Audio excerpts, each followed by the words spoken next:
I am Precious Idahor, a mental health coach and trainer, and I created this platform to empower millions of lives to live their dreams, unlock their true potentials, and achieve remarkable success in every area of life, whether it's in their career, their business, relationships, or personal development.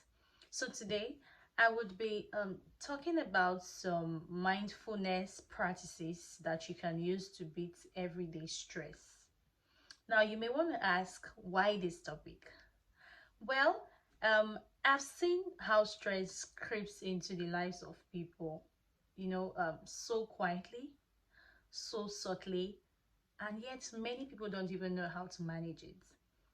Most people assume that all they need to do is to sleep it off, thinking, or if I just rest, I would feel better. And yes, why sleep is very important, it's not a cure at all. I mean, it doesn't cure everything.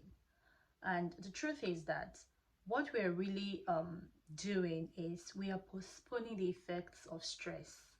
We are just pushing it down only for it to resurface in ways that are very dangerous, sometimes even life-threatening.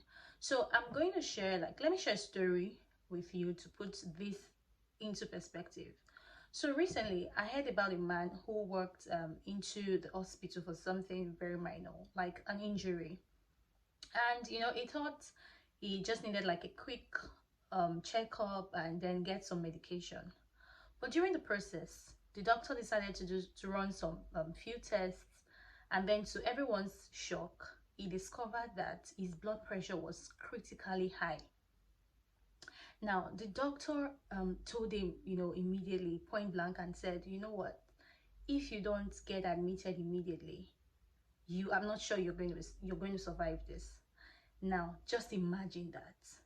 Imagine that a man working on his into the hospital on his 2 feet for something that is seemingly small, like a small issue, only to learn that stress had brought him out of the edge of a major health crisis.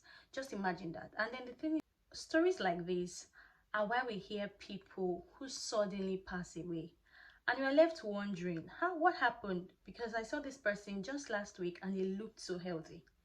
And the truth is, stress isn't always obvious or bold. I mean, it builds up in the background, and if ignored, it can, have devastating effects. And while regular checkup is extremely important, there is so much more you can do to manage stress before it escalates into something major.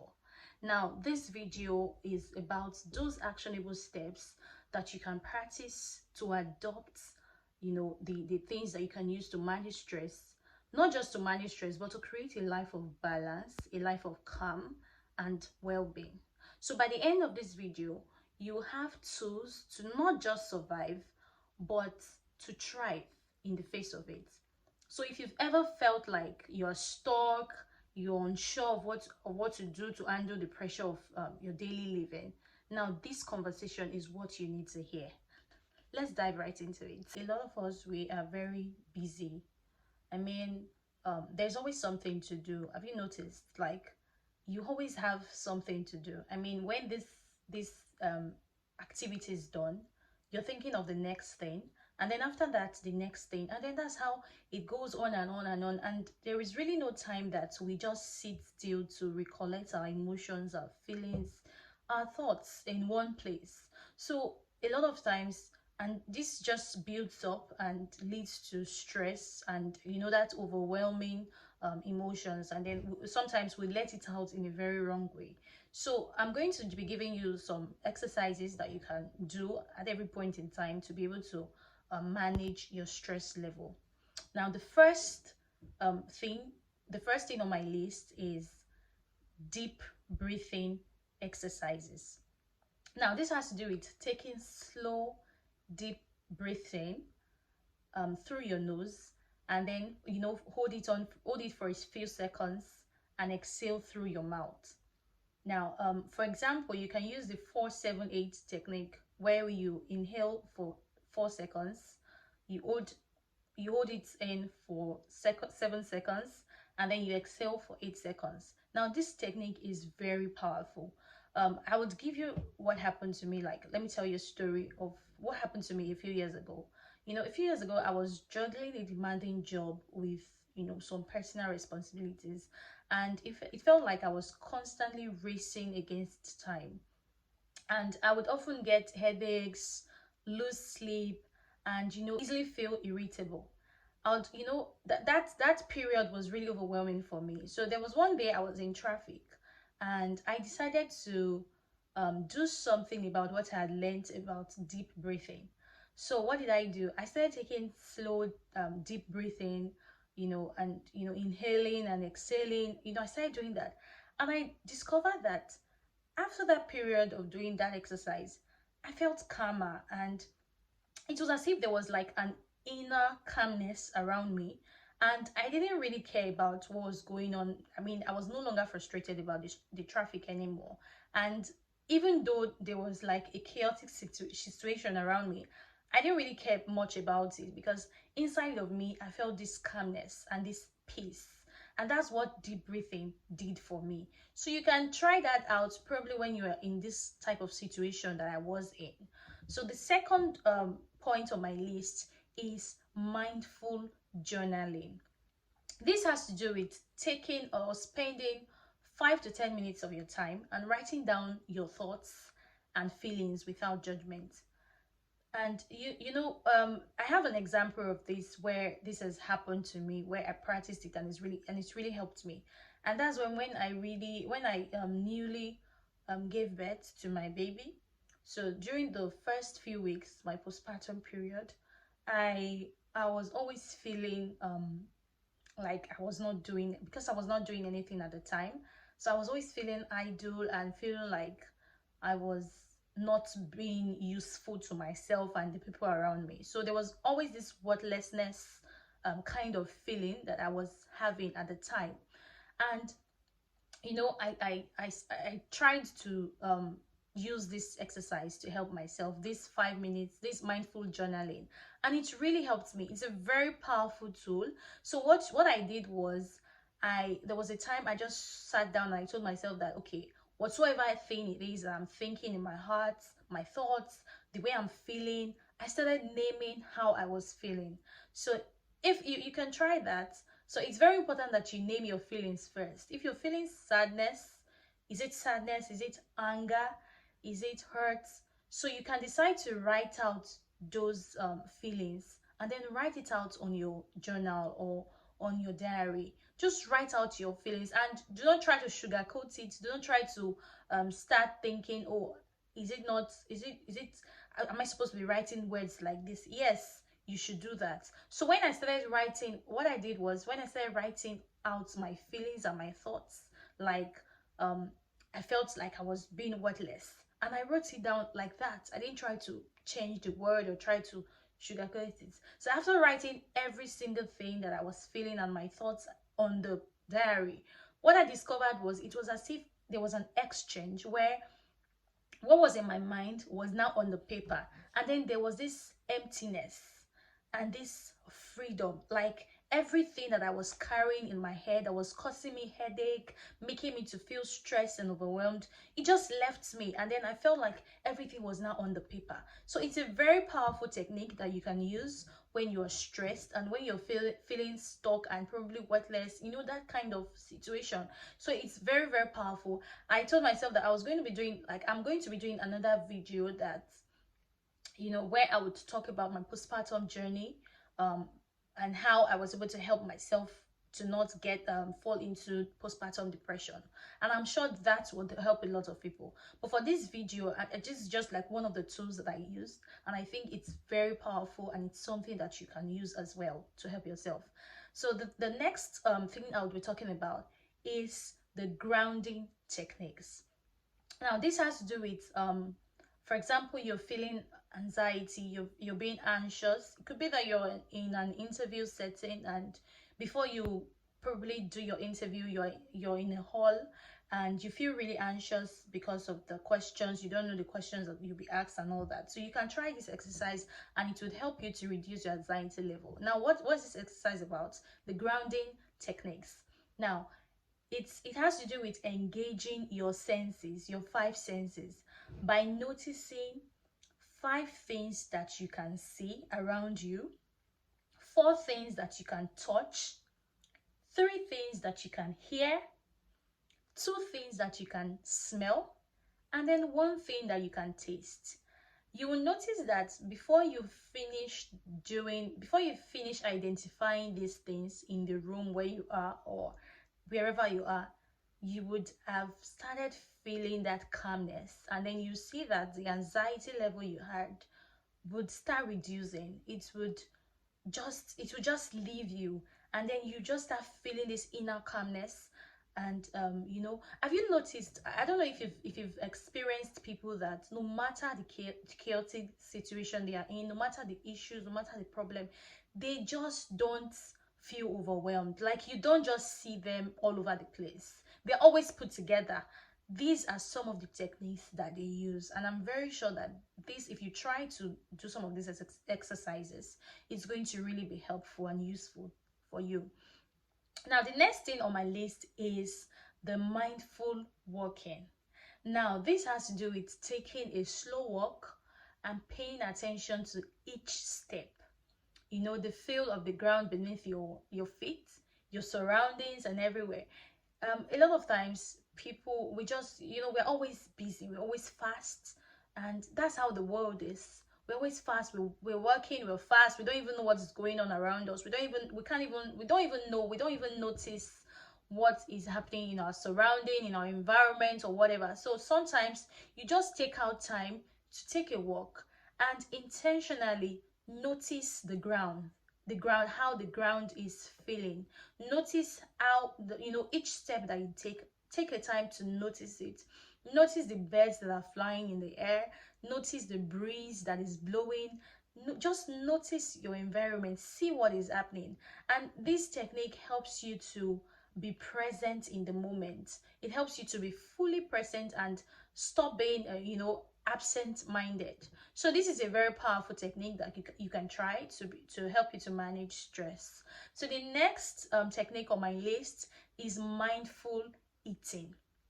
Now, this is something that I think a lot of young people, a lot of people actually, they're very guilty of. We like we don't take time to you know pay attention to what we are eating, pay attention to the moment, like when we are eating. A lot of times I see people that when they want to eat, it is at that same time they are pressing their phone. So you're pressing your phone on one hand and you're using the other hand to eat. This is what happens to a lot of people. So I'm very sure you that is watching me, you might be guilty of this. Now, that is a very unhealthy practice, because it's something you are not able to pay attention to what you're doing. You're not able to really savor the moment, enjoy the moment, and just see that moment, that appreciate that moment of eating.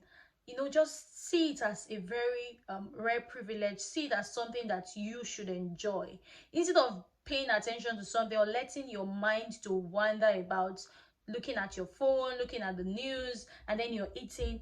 It's not healthy for you. So what you do, you take time to slowly eat. Even if it's not all the time, just ensure that, okay, you tell yourself, okay, for today, this is what I'm going to do. I'm just going to enjoy this moment. I'm just going to enjoy this food. I'm just going to take a time, to savor each bite, to notice the texture, the flavor, of this food. And this practice helps you to reduce stress related to hurried eating. So it's very powerful. So you can try this technique. The last thing on my list is the guided meditation apps. So I'm going to be sharing with you some apps that I use and some apps that can help you to meditate, probably in your quiet time, before you probably you want to read your Bible, you want to pray, and then you want to observe a quiet time, or even before, maybe at the end of the day, before you sleep, or when you get up. So this is something that you can also try as well. So it's some apps like such as Calm, headspace. You can decide to download the apps, and then you see some powerful meditation that is tailored to specific stressors that you may be going through. And sorry, I have one last thing I need to talk about. That it's not on my list right now, but it's something that is very powerful, and I tried it recently. I gave it to someone as a tool and it worked. So, and this is practicing gratitude. Now, the truth is that a lot of times when we are probably passing through a lot of negative things, probably negative things that have just been happening, negative events have just been taking place in our lives back to back, and it seems like nothing good is really happening. So I'm going to give you an example of someone that chatted me up recently that I had a session with, and then the person, just messaged me and said, "Precious, I don't know what's going on with me. It just seems as if I am unlucky. I've just been having series of losses in the past months, and I don't know how to come out of it." And then, after talking with the person, I told the person to adopt this technique, to try out this technique of practicing gratitude. And what did the person do? So I told the person to write out 10 things that they are grateful for on their list. And, after writing out the 10 things, just paste it on the wall, probably where you sleep.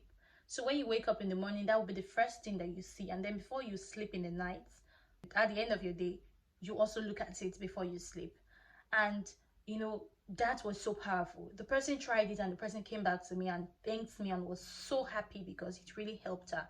Now, this technique is so powerful because it can help you to because most of the times why you feel that you do not have why you feel negative, why you feel those negative feelings, or you have those negative thoughts, is because sometimes you cannot even remember the good things that are happening in your life. Sometimes you cannot even remember what you should be grateful for. You cannot even remember if there are blessings that are present in your life that you should be focusing on. So, and it's very important it's very powerful when you write out these things that you're grateful for. And it just sort of keeps reminding you that there is something like this that you are grateful for, that is good in your life. So it simply means that you're not all that unlucky the way your mind, or the way you think, or the things that you've come to believe about yourself. So it's a very powerful technique that you can try. So you practice gratitude, you try to write out things that you're grateful for in your list. It could be 5 things, it could be 10 things about every part of your life. It could be in your career, in your business, in your relationships. It depends on the area of your life that is causing you stress and that is really overwhelming for you. So you can write out those things that you're grateful for and paste it somewhere that you can easily see it. So these techniques these techniques are really powerful. And over time, after practicing these mindfulness techniques, I noticed significant changes in my life, and I became more focused, less reactive, and better equipped to handle stress. So what's more, there's another thing I've realized, and I realized that stress isn't always about external pressures. I mean, sometimes when we hear stress, what we think about first is there are those things that we say, these are the things causing me stress. It's because this thing is not in the right place. It's because this thing is happening. So we're always trying to shift the blame to things that are outside of us. And a lot of times it is not as a result of external pressures. It is about how we perceive and respond to them, how we perceive and respond to these external pressures. Even sometimes internally we might feel pressure. So it's always about how we perceive and respond to these things. That's what causes stress. So mindfulness gave me the tools to approach life with greater calm and clarity. And I'm very sure that these techniques will be very powerful for you to also use. So if you've gotten to this point of this video, I just want to say thank you for watching, and please do not forget to click the subscription button if you haven't done so, like the video, and share the link to your family and friends that will find this very useful. Thank you so much for watching, and don't forget to drop your comments. Tell me, how do you handle stress? All right, bye.